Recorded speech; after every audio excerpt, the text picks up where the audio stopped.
Let's do it. Hey, here we are. Look who I have with me today. It's the one and only Mr. Shane Whatley. I think most Hello. people watching this channel know who you are, Shane, but if you could go ahead and introduce yourself for those who might not. Oh yeah, sorry, I had to mute my other screen over here. It started talking. Nice. Yeah, I'm Shane Whatley, and thanks so much for having me on the stream, first of all. And I have a YouTube channel talking about smart home tech, so very much like you do on your channel. So great to be here. Yes. It's good to have you. And we have a lot of great folks in the chat. It's the dream team, says Brian. Good to see you here. And Nice. George, happy Aqara release day. Yes, exciting, and we'll get into that in just a minute. Oh yes, I can relate, George. Beautiful 0 degrees. It's warmed up a little bit here, but we've had some of that cold weather come through.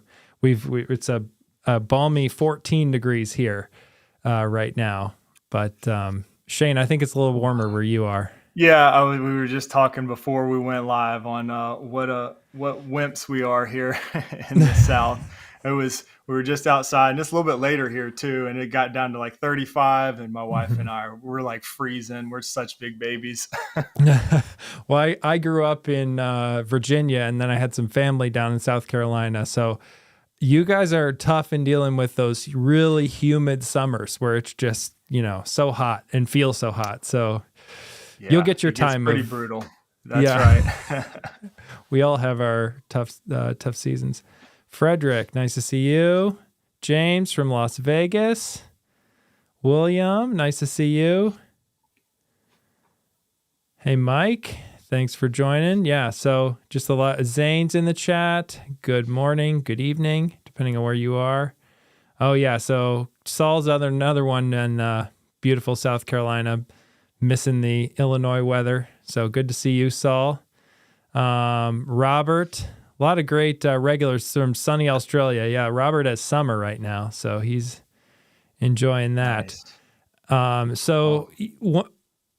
One thing I think is notable to talk about before we get into Apple and Aqara that you might have missed in the news is just that Nanoleaf did a bunch of price drops. So I'm gonna here. Let me make sure Shane is on this screen here. There we go. Yeah. So Nanoleaf is dropping prices of a bunch of their blocks and shapes. Shane, if you had to pick one of these kind of shapes on the screen between like the blocks, the triangles, or any of the other Nanoleaf products you tried, which one do you think you'd pick? Man, that's tough if I had to just choose one. I've got like all of them here in my studio. You can see I've got some of maybe you can see the lines behind me are really cool. Oh man, it's really tough.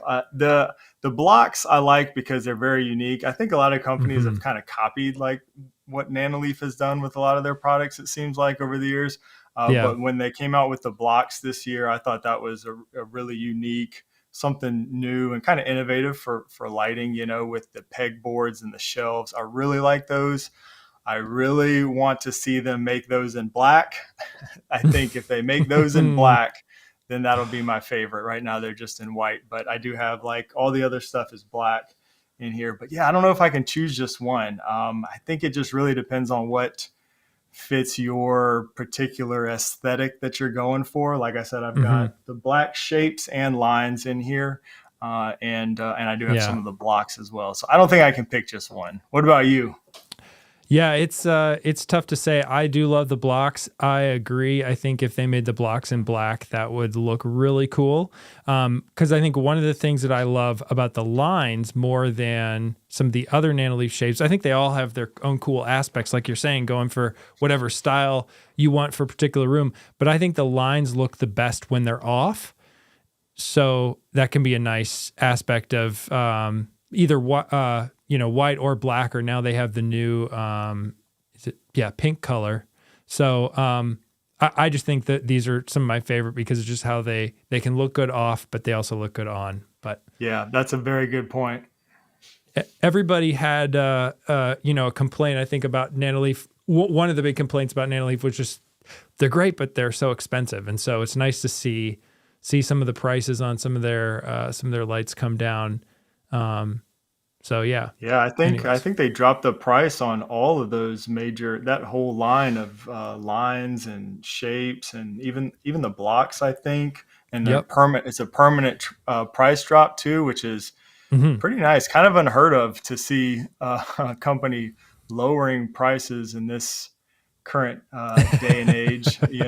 So For that's sure. really nice. Yes. Everything's more expensive, including the iPhone 16e, which we'll get to in a little bit. But Shane, today is Aqara G5 Pro release day. I feel like this video for me was just like a big video to make. There's just so much, so many details, so many aspects of it. I just wonder, like, if sitting now, if like there's anything now that the review's posted, you've seen some comments and stuff. Like, what sticks out to you as far as this camera of things that you think are really notable, or what's going to sort of stick in people's minds about thoughts about this camera down the road?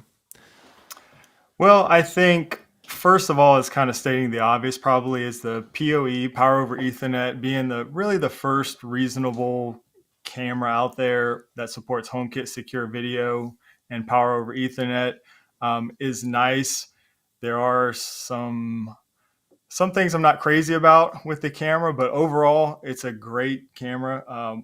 One of the kind of key takeaways for me is the color night vision. I think is Mm. really incredible.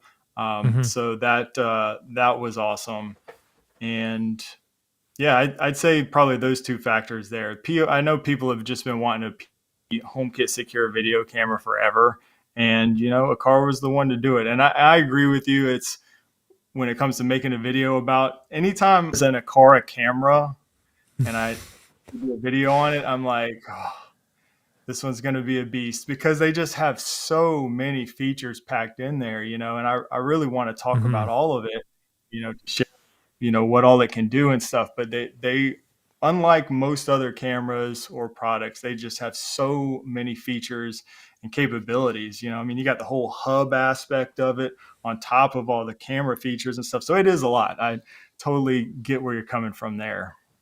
Yeah. I think one thing that kind of stood out to me too about this is just like the there's so many features, but I think a lot of the reasons maybe the folks who watch us are interested in the camera aren't necessarily the same reasons that Aqara is interested in making the camera. I don't know. I mean, I think Aqara wants to support lots of things to lots of people, so we can only guess to a certain extent about what they're keen on. But obviously they've been really promoting their subscription service with this camera in terms of you have to use that to get the clips off the camera and things. And every company wants to do that these days. It's a business. But I just think that for me, what I'm really excited about is just having the HomeKit secure video over Ethernet, or just a reliable Wi-Fi connection too. I haven't tried the Wi-Fi one, but and being able to survive all those extreme temperatures. So like you're saying, like the HomeKit secure video part is so key to have that official support, but then also to have the flexibility, I think, of having the RTSP capability in it is really nice, and just being able to stream that to a NAS is a little confusing because Synology, like you're saying, with all these features, Synology has their own NAS backup, which is not RTSP, which just stores the clips, and then there's RTSP, Mm-hmm. which is continuous video recording, and so Yeah. yeah, but I almost look at like the Eufy S3 Pro, different camera, different priorities, different things it's good, better or worse at than this particular camera, than the G5 Pro. But like I feel like when you're buying the Eufy S3 Pro, what you are buying it for is probably more aligned with why Eufy is making it. And that's like my only concern about this Aqara camera is like, is Aqara sort of like drifting towards something where what we want from the camera is more just like a sideshow to them, to what they're really building it for? I don't know.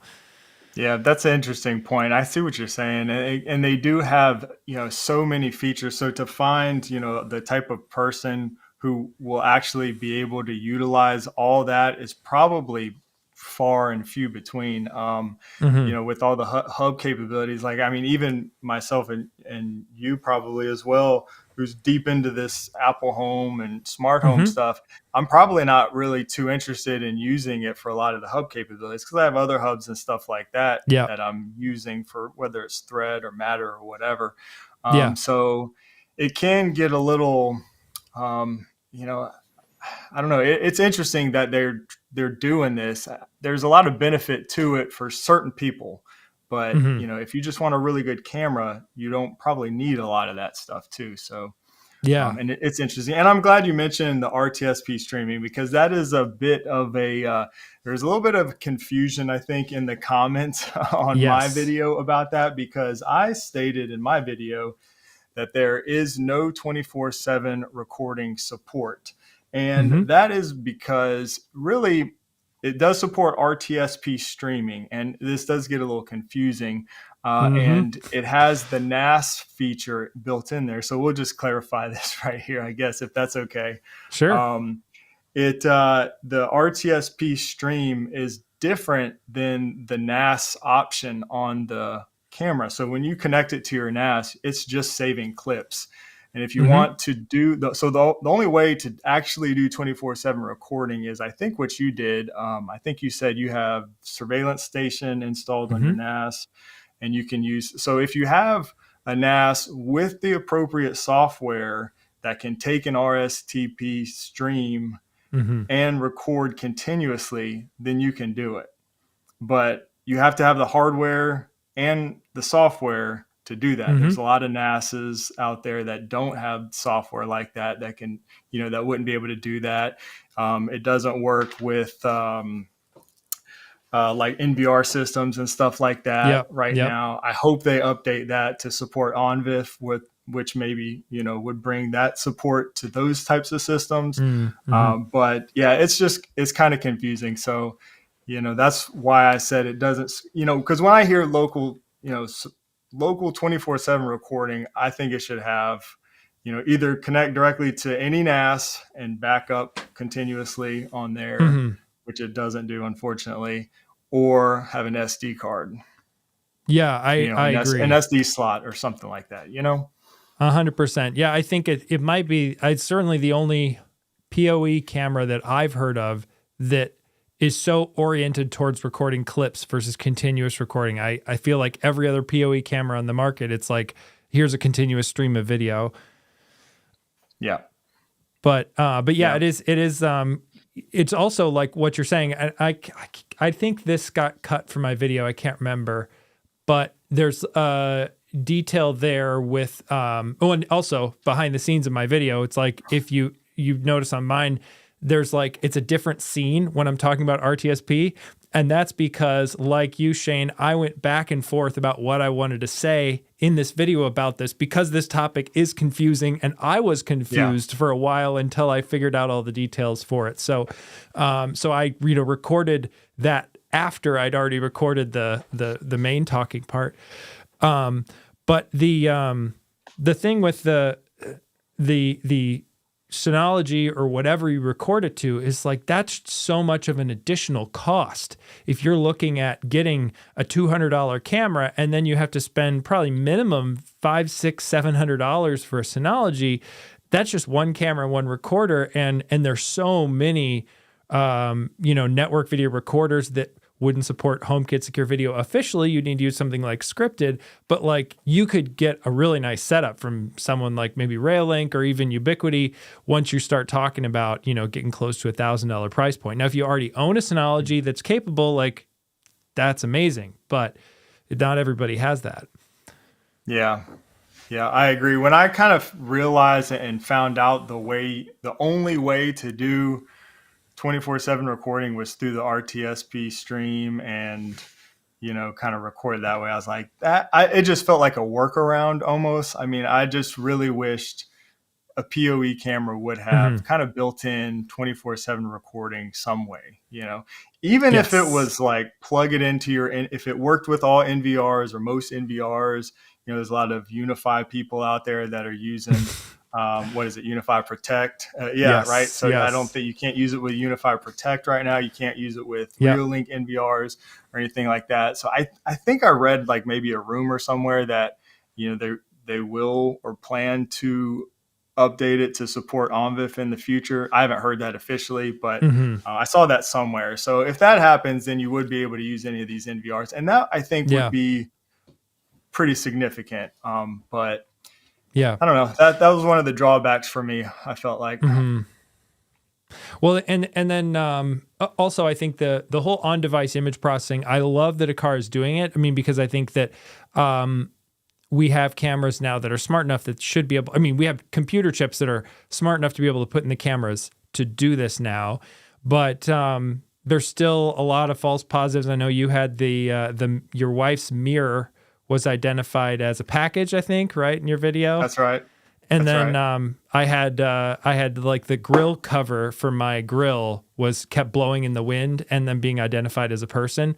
And then my kids were in snow clothes on Sunday and like crawling around the deck. And when they were crawling, Aqara said it was an animal, which Michael Lean in my comments, who's another YouTuber more on Home Assistant, but he commented it's like probably pretty accurate description of kids in snow clothes. It's just they're animals just crawling around. Yeah, my kids are animals sometimes, so that might be accurate over here.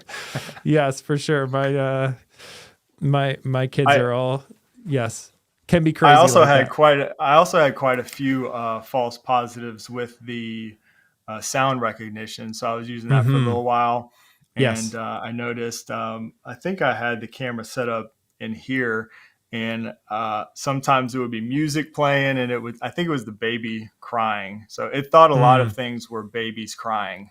So it's like music. Yeah. One time it was either me or one of my kids or something was playing with the dog. And for some reason we sounded like a baby crying at that point. So, Yeah. but hopefully the AI improves, with feedback and stuff For sure. with those features. I liked your recommendation there of like, if you're going to use this for baby crying, it should be in like a nursery environment or something where there's not much else going on. I do wonder how that would work though with something like a consistent floor of white noise, where, a lot of times you put on like some kind of sleep sound for a baby to sleep. And I don't know. I didn't, there was so much to test with this camera, and I was getting so much interference of wind with just lots of wind where I hung it that I just kind of skipped over testing and playing with the audio recognition.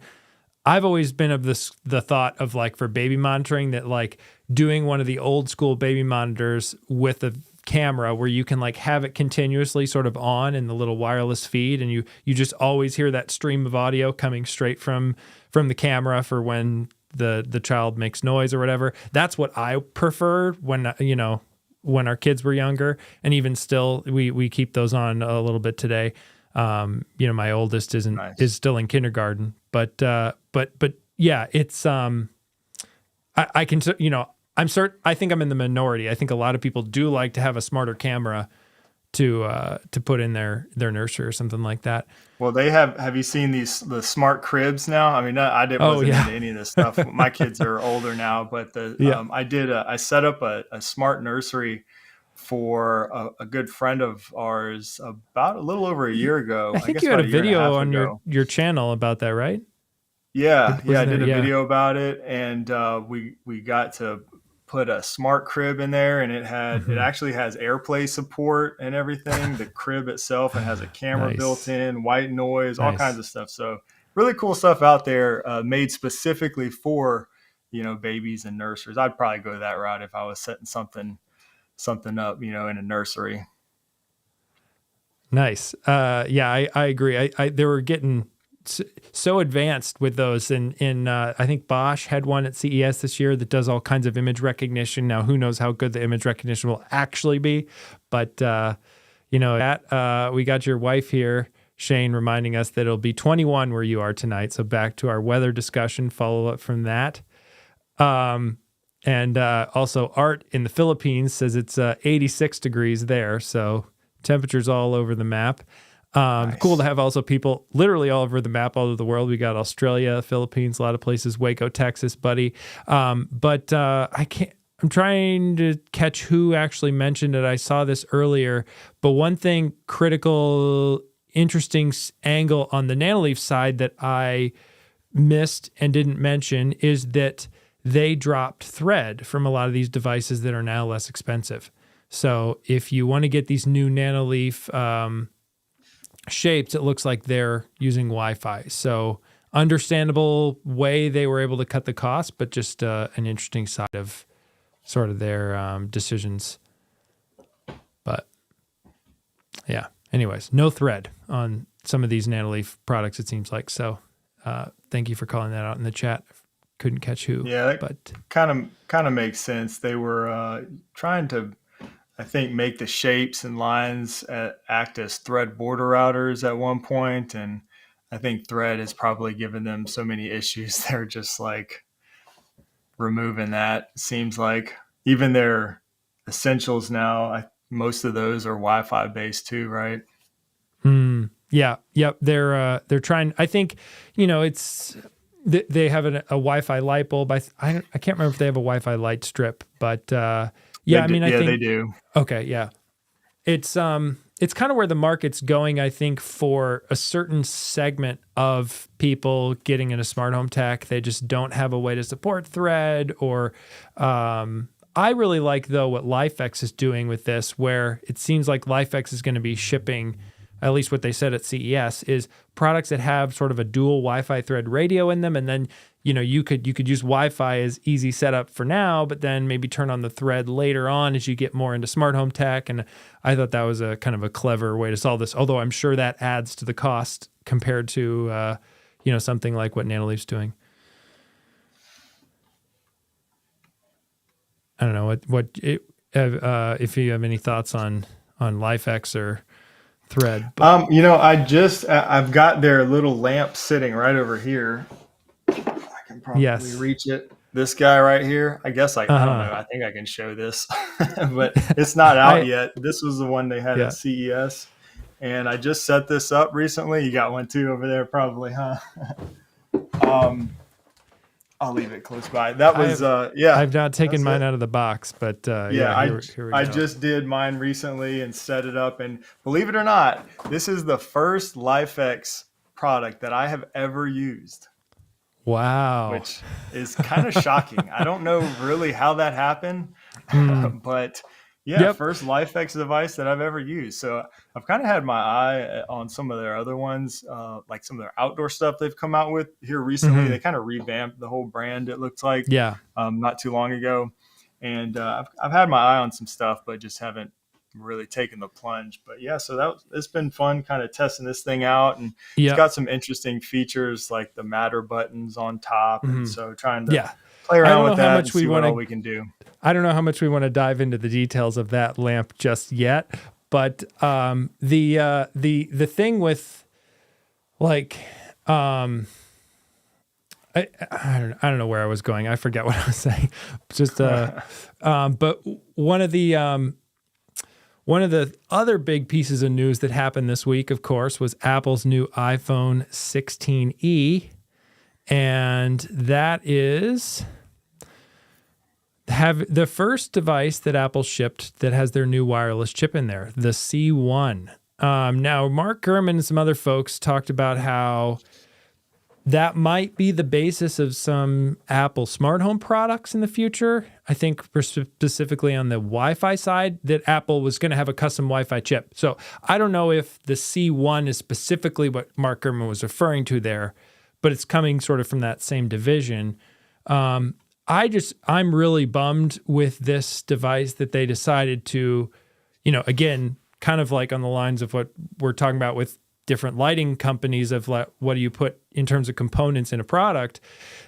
Apple decided to ship a nice OLED screen, and then they're shipping it with with no MagSafe and with no ultra wideband, and to not have that ability to pick up AirTags, really accurately, and not having the ability to throw your phone on a MagSafe charger and have it stick. Maybe there's some hacks around that and certain things you could do with like a MagSafe case or something, but it's still like, I just think those are kind of real letdowns, for meaning that you can't just walk into an Apple store and any iPhone you buy has sort of this baseline of features, as I think some other folks have been talking about around this launch. It just seems like they're prioritizing Apple Intelligence and an OLED screen over just some of those, what I think are nice quality of life advantages of an iPhone. But Yeah, I agree. The MagSafe thing was the one that stuck out to me at first. I was like, oh man, that's definitely a bummer that there's no MagSafe. And then, later finding out about ultra wideband too is, yeah, I mean, you feel like you should be able to use that with AirTags. But it looks like they're putting everything into this Apple Intelligence, and they want everything to support Apple Intelligence, all the way. So they're kind of choosing that over everything, which, I mean, I get it, I guess, but Yeah, you got to stay trendy with the times. But now it's going to be for Shane. You're in my videos when we talk about ultra wideband locks. It's going to be, well, this will work great if you have an iPhone that supports ultra wideband, which does not include, I mean, but that's a good point. Yeah. Yeah. They're making it harder on us. Come on, yeah, Apple. I know. Come on. Whoops. Hitting my mic here. That's what going crazy. They did that with the what was it? The Apple TV when they released the latest Apple TVs. Then they had one that doesn't have what is it? Doesn't have Thread, right? Thread. Yeah, or Ethernet.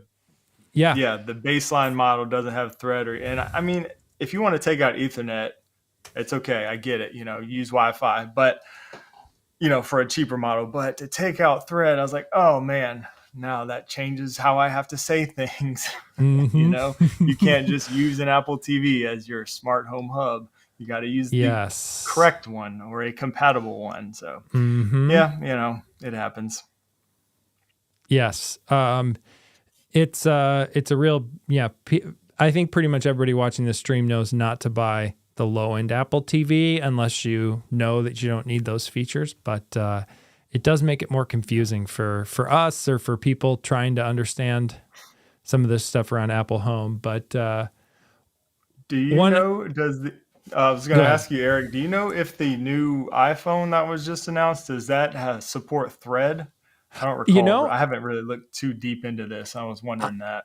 I was wondering the same thing. I can't remember, and I was literally just pulling up this tech specs because that was going to be one of my next questions. I don't see it on the page because it seems like Apple's been putting that in for an ease of setup for Matter devices if you don't have a home hub set up at the time or other circumstances where you might not have a home hub to set up a Thread device. At least as one use they have of that Thread radio in some of the iPhones. But I'm searching Thread on the tech specs page, and I do not see it. So, yeah. I would kind of assume that if they didn't include ultra wideband, but that's a bummer too. That'll make things a little more complicated, for people who are just getting started with smart homes. Robert Lane says no Thread on 16E. So okay, yep, and that looks to be the case. Yeah, and Robert was also, I think, the one who pointed out earlier no Thread on Nanoleaf. So Robert is now the official Thread correspondent of this live stream. Awesome, thank you, Robert. Yes, oh, and Brian also says new iPhone does not have a Thread radio. Thank you, Brian. Yes, and as James says, I think related to some other conversations, hardwiring everything is great. PoE, Ethernet to your Apple TV. Man, if you don't have an Apple TV as a home hub and a primary home hub with Ethernet, your smart home just runs so much slower. I ended up having some things in December where I had to swap around like which home hub was my main one, and there was some time where it wasn't a wired Ethernet Apple TV, and I noticed like just kind of this dip in performance of just stuff took longer. I don't know. Really? You want to hear something even crazier than me just now trying LifeX? Let's see, it was the end of 2024 was the first time I started using a hardwired Apple TV as my home hub. You know how long I've been doing this, right? That's crazy to think of, but I've been doing it wireless the whole time until recently. We my TV, it was just after Black Friday, I think, and my TV, my main living room TV, crapped out on Mm-hmm. us. So I was like, I need to get a new TV. It had been Yep. many years. I think it was like Mm-hmm. 2016. So I got a Okay. new TV. I said, I'm going to go ahead and I'm going to get this installed. I'm going to run Ethernet to this TV, which we Mm-hmm. didn't have before. I just don't have Ethernet in convenient places anywhere in my house for that. So, and I hadn't taken the time to do it. So yeah, I've just been doing Wi-Fi for all of my Mm-hmm. home, obviously my HomePods, but all my Apple TVs too for all these years. So, and I really didn't have any issues. I mean, I guess I just had good Wi-Fi, but Yeah. um, yeah, I don't know. So It's so what is it going to take to get you to switch to using a Sonos soundbar? I guess that's the I other got question. one. Oh, you did? I got Okay, one. cool. Yeah, I'm I sorry, I got the might have missed that. Sonos. Yeah, no, I didn't make a video or anything about it. Okay. It was just part of that when I got that new TV. Mm-hmm. From the same time frame, 2016 or something like that, I just had like a cheaper Mm-hmm. 5 point whatever. It was just a cheaper Vizio soundbar. I'm not an Sure. audiophile by Mm-hmm. any means, if you can't tell, but. Um, Whatever. I had a couple of like rear speakers that were just always in the way, and I just wanted Mm-hmm. to get rid of all that. So I got rid of that, and then I went with the Sonos Arc Ultra. I asked a few people who everybody was kind of recommending that, and I went with that. And what I like about that is I can add on to it if I decide I need like the sub, because I did have a Mm-hmm. subwoofer before, so I kind of missed that. Mm-hmm. But it's, we don't really watch a whole lot of TV in there anyways, every now and then, Sure. but Yeah. it's not really where I need to have like a full system. And, so it definitely does the job. And yeah, I mean, it sounds really good. I was comparing it to the HomePod Mm-hmm. second gen that we have not too far by. And like we have an open layout. So it was, Yep. kind of in the kitchen area, and Mm-hmm. just comparing the sound quality, playing music to Mm-hmm. that and showing my wife, and she was like, yeah, it definitely does sound better. So it Mm-hmm. sounds really good. Yeah. So I'm happy with it. Yeah. I mean, they're definitely a few $100s at least more expensive than the HomePod setup. I think the HomePod setup is still a great performance for the money spent on two HomePods and Apple TV, especially if you're already going to have like the Apple TV at least. But yeah, I'm a big fan of Sonos, and it's good to hear that you're starting to use them too.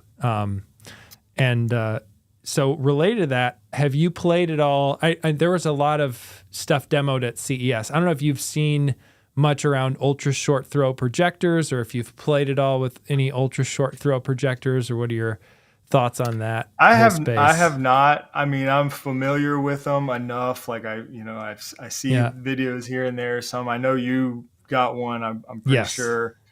They are awesome. I think if you have the right setup or if it fits your needs, it's just not something that I really have a good space for. I feel like. So I've just never gone down the projector route.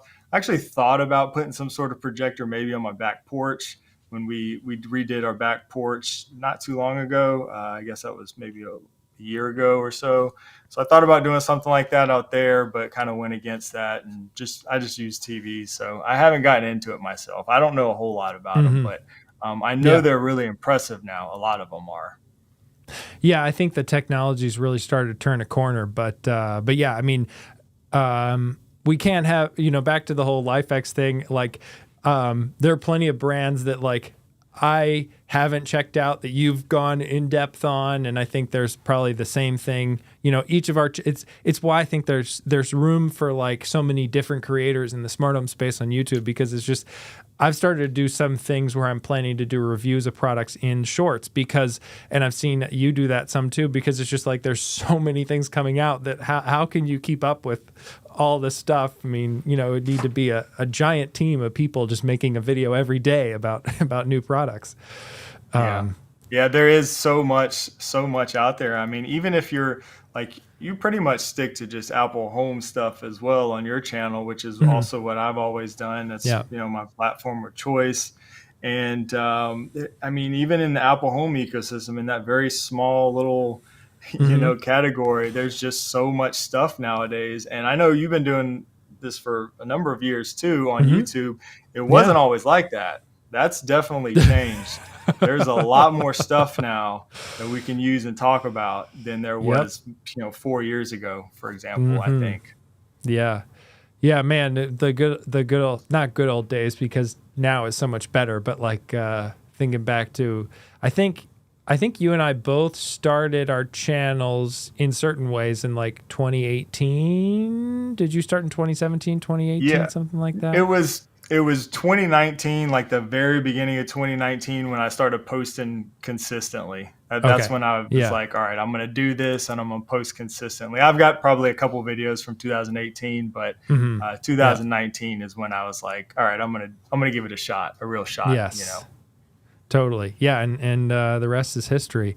But with back to the HomePod stuff, George, our friend, speaking of other fellow creators here, George is only using HomePods. He has his Arc Ultra collecting dust under his bed. So we'll have to find out from George another time what's going on. Maybe it's HDMI cable audio sync issues or something, but maybe it's too much bass in his apartment, but it's interesting. So, What's up, George? How's it going, George? And I see Brian's in the chat. What's going on, everybody? Trent, Frederick. Awesome. yeah, we got a lot of the regulars here of both of our live streams. It's fun to see. Mhm. So yeah, where was it? I had like I should have written it down. I had some other questions, but with your smart home, are you working on any kind of projects? I saw recently you had the short of like that really cool fire pit you added to like your what looks like just an amazing like backyard gazebo where you have like the speaking of different things, like, I mean, I have the ultra short throw projector. You have the TV that comes out of a box, which is really cool, and that fire setup. It looks really cool. So how's that? Thank you, How's that man. working for Yeah, you? that's awesome. Yeah, that was the back porch project that we took on, and I did a whole video when we just had an old deck back there, and it was exposed, Yeah. and we get so much sunlight. It was brutal back there. We really couldn't enjoy the space at all. Hmm. So we decided, I think it was right before I went full time on YouTube, which is probably a bad idea, but we renovated, we just ripped it up, and we had some people install or build a full screened in back Hmm. porch, and we absolutely love it. Yeah, and is tvliftcabinet.com is where the TV cabinet came from, and the fire table that we recently got, and it is really awesome. So we were loving it. We're loving it. And then I went a little crazy and put like Govee lights all over the back porch. So Hmm. there's like cool lighting all the way around it, and it sets a really cool vibe back there. So we've really been enjoying that space. Nice.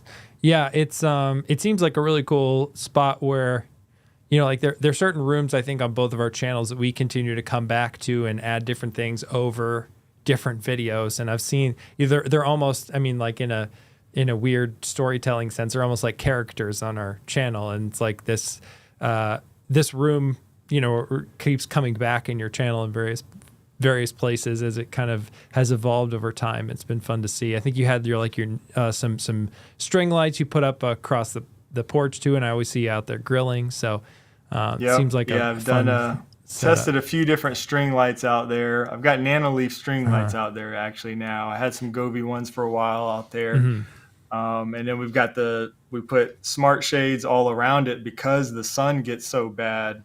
Even with the covered porch, the sun in the afternoon would just beam through, and like you said earlier, it gets really hot and humid here Yeah. in the summertime. So we got those smart wing shades that will come down, if it gets too sunny, and we got a Lutron controlled fan out there, and Nice. yeah, it's really nice. It's been fun to just like throw all kinds of smart tech at an outdoor space. It's kind of Yeah. it's a little different, but it's been a lot of fun. Well, and now you need to get one of those Anker Solix umbrellas that you can power your house with your umbrella. Not That's quite, right. but That's something right. out Yeah, there. I saw that. Take you to the beach at least. Yes. Yeah, it does seem like a pretty cool idea because a lot of places use an umbrella. Chances are there's sun there if for a sun umbrella, shade umbrella. Yeah. Yeah, Yeah. that one actually made sense to me. The jacket that they had, not so sure about that one. The solar panel Yes. jacket.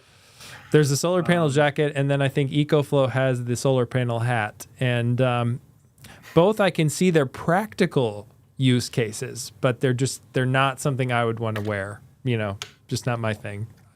Yeah. I don't know. I do wear a lot of hats, so maybe I can make that last one work there. Well, I don't know. It's like a giant circle around your head. It looks like a solar panel on your head, in my opinion. But when you're stuck on a multi-day hike and you have to charge your devices, and that's what you can carry with you, like I get the reasons behind it, but I don't know. Yeah, that's a silly one there. Speaking of OG YouTubers from the good old days, modern day tech, Eric is here. What's up, good Eric? to see you. Yeah, I remember we used to join Clubhouse. Remember that back during the during like 2020 time frame, we were like all on Clubhouse talking. That's right. Yeah, I forget about Clubhouse all the time now. Yeah. That was a lot of fun though. I really enjoyed doing that. It Those was. chats, Yeah. And then we had, I think you were good at setting these up, Shane. You had like some Instagram lives for a while where like a bunch of us would join the Instagram live and all chat together. Yep. Fun Yep, times. I did that. Yeah, for a while. That might have been before I started doing the live streams on YouTube. But yeah, it's kind of just fun playing around with all the different tools and, seeing what works and what doesn't, always Yeah. always switching it up.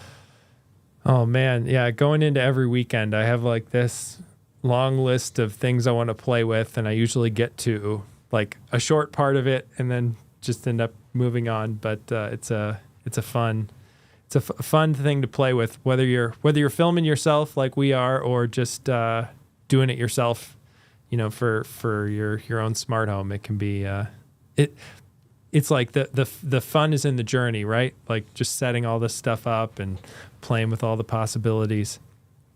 Yeah, it has to be. Yeah.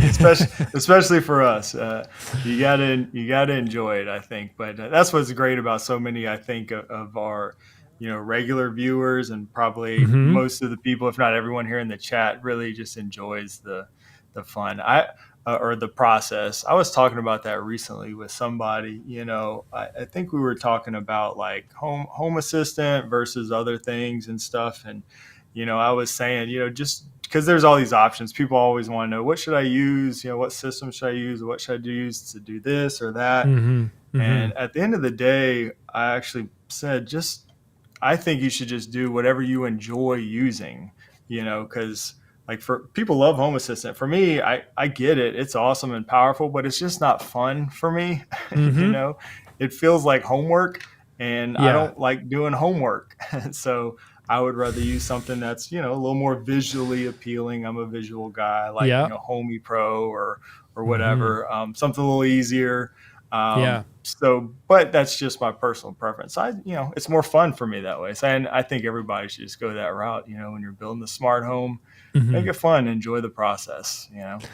Yeah, it'll be interesting to see what Home Assistant does about that. I mean, they've tried to evolve the design over time, and but I think there's just so many things buried in that settings, and it's all layers of confusion that are tricky for especially newer people getting into it. Like, and it's not even as much about the complexity. I feel like you use Ubiquiti Network. I've a lot of Ubiquiti stuff as well. They seem to be more intentional about burying some of that complexity. There's like auto checkboxes. You can just have a lot of stuff on auto mode and just kind of set it up, and you see some pretty charts about your network. And it's I think I personally think Ubiquiti is more approachable than Home Assistant, but I don't know like what your thoughts are there. Interesting. I think there's definitely, yeah, maybe slightly, in my opinion. I think there's definitely a learning curve for both of those. I mean, there's Hmm. probably a learning curve for everything, I suppose, to some degree. Sure. Yeah. But yeah, I mean, when you're comparing Unify or Ubiquity to, your kind of plug and play, Netgear Orbi or Hmm. Linksys, stuff like that, Eero. I mean, it's definitely more complicated than stuff like Hmm. that. You're Yeah. still going to have to spend some time and figure it out. Probably watch some YouTube videos and stuff like that, Hmm. unless you're already, a networking expert or something. Those do Exactly. exist, but yeah, I think for me, like when it comes to smart home stuff, like, and part of it's because I'm changing things so often. And I just did a video, you Hmm. may have saw, with Caroline, where Hmm. she was That kind was of amazing. giving thanks, she's kind of giving, that's my wife, everybody, but Yes. kind of giving us her honest thoughts, if you will. And Hmm. so, doing YouTube and always changing stuff, like I'm always modifying automations and stuff like that, and adding new ones and testing stuff. And I just want that process to be fun. And I just Hmm. love the way Homey does it specifically. It's just Hmm. fun. It's kind of like, I don't know if you've played with like the Homey flows, for example. Yes. And Very cool. yeah, it's just really neat. It's kind of fun, I feel like. Hmm. And I just don't really feel that with Home Assistant. It's just a little more tedious with Home Assistant. Home Assistant has come Hmm. a long way, Hmm. from Sure where it has. was. That's why I even gave it a shot, to begin with, because it has come so Hmm. far. And it's really impressive. But it's still just like the automation stuff. I think they can make it a little bit more user friendly. If they could find a way to do that, then Hmm. I mean, it'll be, everybody could use Home Assistant at some point if Sure. they did that, because it really is incredible, but it's just a little tedious, in my opinion, still. Yeah. Well, and they also already have such a huge user base of folks used to how it is now. I'm sure they would have a lot of backlash with whatever they did to change the design. So that would be always a challenge, I'm sure, for them. But yeah, Yeah. I think Homey is great, and I love like their use of color and the way they display visuals and stuff. I think Homey's trying to walk an interesting fine line where they have some things that are done by community members in an open source fashion. I think it sort of like came over from the previous origins of Homey before LG bought them, and now I think they're doing a lot more in-house themselves, building a lot of things. And I'm I'm keen to see like where that goes with. Do they continue to support the open source side? Do they sort of leave that to Home Assistant? How do they structure that? Because I think some of that could lead to you know, an experience for a Homey user that Homey doesn't really have much control over because it's some other developer out there building the key integration that this user wants, and then they try Homey. It's like, well, this thing doesn't work, but it's like, well, Homey that didn't work because some developer hasn't fixed it for the latest version, who's doing it for free for fun. Not someone at Homey not doing their job. But so I think that's like the thing there that I'm curious to see how they approach that whole challenge over time. But Yeah, seems like they still rely pretty heavily on the community built stuff, and they tend to draw, to clearly define what's community built and what is official. that's true. In Yeah. in my experience, so and I know with them doing like the dashboards, I think they're getting Hmm. a lot of stuff built by the community there. So, yeah, I don't know. They're It'll moving, be I think, interesting to see. I think they're moving in the right direction there. But yeah, we'll see. We'll see how it all shakes out. Um, John is saying I'm making Home Assistant dashboards and I can get more information. Okay. Yeah, it's a lot of great discussion in the chat with so many folks. It's hard to keep up with everything. But I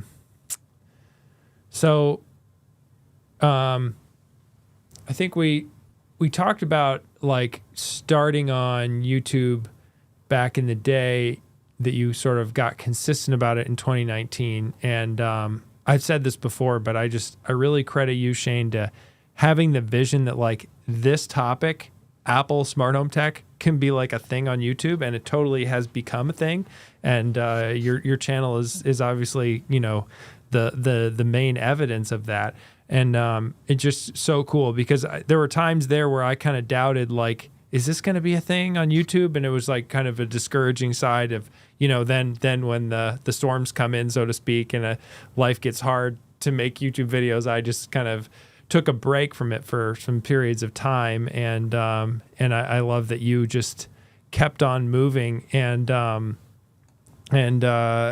Yeah, I just, is there anything in your mind that like made you want to get into YouTube videos, made you want to like keep doing it week in, week out, that, you know, even if it was like maybe not always the views that you wanted, or, you know, a 10 out of 10 as sort of us YouTubers know, like like your worst of your last 10 videos or stuff like that. That's just like, you know, what made you want to get into YouTube and doing this thing? And then what from there is like kept you going for so long? Well, I appreciate it. First of all, thank you. I'll say I've talked kind of about what got me started before in some places, but you ask an interesting question, and that is what kept you going, or what kept me going during some of those times. And that's, I don't think I've been asked that before. So to answer your question, what started me, I really just loved video editing. I was doing it a lot for my day job. And I never really, so I just really loved that. And I was freelancing on the side, and I just was like, I just want to make my own videos and edit my own stuff and try that for a while. So I stopped freelancing and I started doing that. And I didn't have any experience really in front of the camera. I was always like post-production stuff. So I was like, you know, it would probably be good for me I just always like learning new things. So I decided, let me start, you know, using a camera and actually being in front of a camera, which was rough for a long time. I'm still trying to improve. It is for that, everybody. you know, but it was really rough for me starting off. But yeah, so I just wanted to improve my skills there. I did want to improve my editing skills, and I just really enjoyed editing. And I've always loved creating stuff, whether it's art or, you know, design or whatever. I've always been, you know, some sort of creator, if you will. So that's kind of what started. It's actually funny.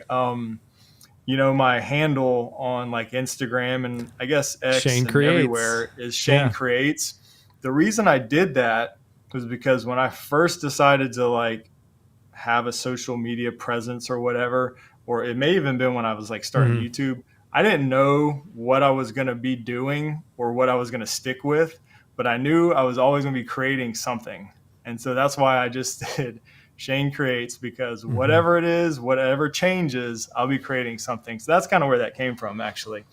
And then in terms of smart home, you know, I kind of decided early on I just need to pick a topic and kind of roll with it, you know, if I want to be serious about YouTube. And we had just bought the house not too long ago, and I was just I've always enjoyed tinkering with stuff, and I was brand new to smart home myself, and I just thought it would be a fun, you know, just fun to document my process. I actually found it really difficult to find information, and it was really confusing, I thought, like back then, to get started. Like, what hubs do you need? What ecosystems? Like it was just very confusing, even for a pretty tech savvy person, which I considered myself. And so I was like, you know what, let me just start a channel, document my process, and hopefully other people will kind of learn as I learn. And that's how I started. And, you know, regarding what kept me going all those years, it kind of just comes back to really loving the process. I just love making videos. I don't know. I just love creating. I do love editing, and I just always really loved it. There was some times, you know, we've had, probably not a lot of people know this, but we had one year in particular. It was probably one of the worst years of my life, which was 2021. And we just had, like, you know, a lot of loss in the family and just a lot of things going on.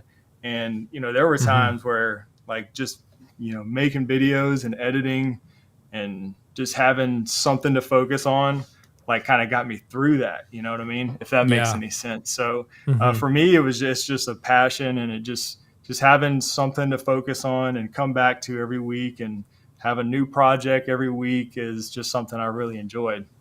Mm-hmm.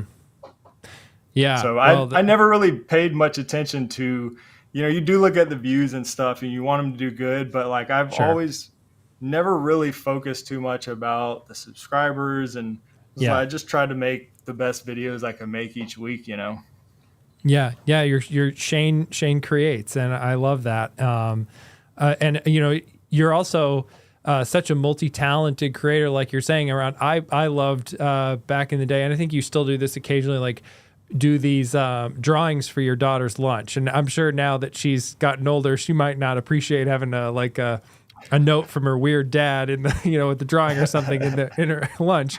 Probably buys her lunch at school now. I don't know, but but yeah, it's just like I thought that was such a cool thing you did for your daughter over the years of just drawing all these different pictures. And I mean, if I tried to draw a picture for my kids, it would look like my kindergartner drew the picture. Like I cannot draw, but what you draw clearly is not drawn by a kindergartner. It looks really good. Thanks. So. Thanks. Yeah, that was the beginning stages of my Instagram. It's still up there. I mean, if you scroll back way back, you'll see. Yeah. I mean, it was just every day I was posting those lunchbox notes, and I did it for both of my kids. I mean, there were years where, for those that don't know this, I worked a 9-to-5 job, and I would take my lunch break, and I would usually eat at my desk, and I would try within an hour to draw both kids a picture and write a note for the next day, and I did that forever.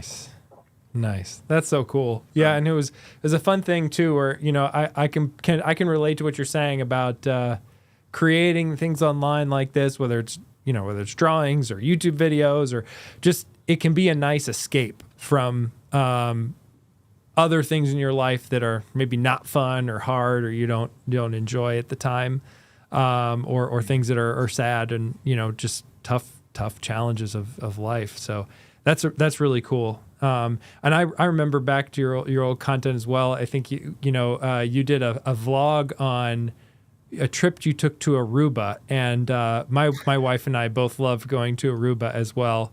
We've been there a few different times, and it's a fun island, and it was just fun to see like you as sort of a someone else in my life online, like go through a similar experience. That's fun. Yeah, that's funny. I was in those early days there was a few vlogs up, and I think I left all that stuff up there. So if anybody wants to go look at all the old, they're hard for me to watch, those old videos, but I think it's still up there. I like to leave stuff up there just because we all grow and get better. So it's nothing to hide there. But yeah, I did a number of vlogs, and those were always the ones that I really enjoyed doing.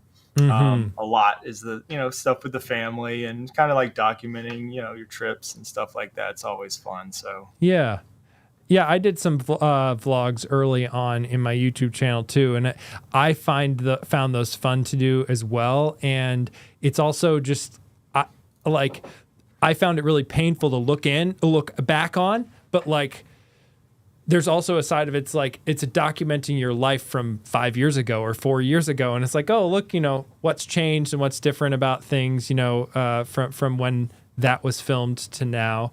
So that's always a fun side of it. But yeah, I think it's just 100%. Really cool what you've built, and really impressed with it. And yeah, so thank you so much for joining me tonight, thanks. Shane. Are there any closing thoughts on smart home or some of this stuff? I was just going to say the same to you. I mean, your channel's awesome, and you're doing it well also. And it's just, it's so fun to have so many, I mean, we've got a number of them in the chat here. So many great creators who are in this, weird little smart home niche that we're in. And everybody seems so cool. I love, I remember meeting you. It was last year, I think, I guess technically 2 CESs ago for the first time. And I was like, wow, you're a lot taller than I thought you were. Like I'm not like short necessarily, but I don't really look up to a lot of people like that. And I was like, wow, you're tall. How tall are you? 6'3"? I'm guessing 6'3". Yeah. 6'3". Okay. I was right. Yeah. I didn't know you were that tall. Guess. So it's funny. meeting, It is funny. when you Yeah. meet people in real life like that. And yeah, man, I think your channel is awesome. It's cool to see like people with different styles. Like, you have your style, I have Hmm. my style. Yeah. You got George and Hmm. Eric, and everybody's kind of got their own style, and it's cool to see different opinions on things, and just follow everyone's journey. So It's I funny. enjoy that. Sorry to just jump in here, but it's funny you bring that up because my wife and I were talking while we were at CES this year, and I was mentioning to her that I think in some ways it's no accident that it was some one of the social things like we were going to with like me and like you and like a bunch of other smart home creators. We were just all getting together for something. I can't remember what specifically it was, but I was just saying that I think it's no mistake that we all have this in common. You, me, George, Eric, like we're all in so many other ways, like very different people, because then on YouTube, like we sort of inherently make different things and appeal to different people. And it's like if you're trying to grow anything online with creating content, it's like being yourself. It's just so much of a key of coming across as genuine, and also just like being someone that people want, will connect with because they can relate to you in certain ways, and I think that's a fun thing about how we're all kind of doing this, and we all have our own like takes on it and our own Yeah. perspectives. Yeah, So 100%. If you're not being yourself, and or you can't be yourself or whatever, then I don't yeah, think you would last on YouTube, because it would just get so tedious, and it wouldn't be fun then, So totally, um, totally, yeah, it's cool to yeah, hang out a little bit like this outside of yeah. CES. We should do this more. I appreciate you having me on, Thank you, and Shane. nerd out a little Yeah. bit over smart home tech. It was really great to have you on, and I appreciate your time coming on here. And thanks so much to all the viewers tuning in. I usually leave a YouTube video at the end of this of like something I recommend you go like watch. And I would just say if you haven't watched it yet, go check out Shane's review of the Aqara G5 today. So, because I loved how thorough you were in it, and usually it's not a smart home video. I usually link to something that's not really smart home related, but I could link to your Yeah. Aruba vlog, but I'll just post this in the chat. Oh yeah, that'd be funny. And Yeah, yes. we'll stick with the G5. Oh yeah. Awesome. Okay. Well, thank Sorry. you. I Whoops. appreciate Well, that. thank you, Shane. Have a good one, and have a good one, everybody. Good night. All right. Bye. Bye.